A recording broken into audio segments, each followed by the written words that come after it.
عن آل البيت. لكن أنا لما يتصل بي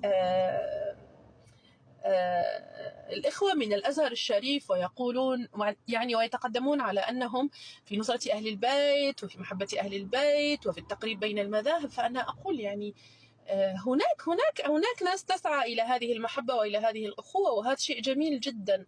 هذا شيء يربطنا بمحبة. اليوم المحبة من أي مدرسة جاءت؟ هل هو من عندي أنا الإنسان العادية؟ هل هو من عندي؟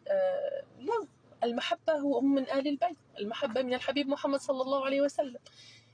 السيدة الزهراء سلام الله عليها هي أم أبيها. اليوم من ينكر السيدة الزهراء ينكر فضلها وينكر حقيقتها وينكر مكانتها، روحي التي بين جنبي، يقول عليه الصلاة وآله وسلم.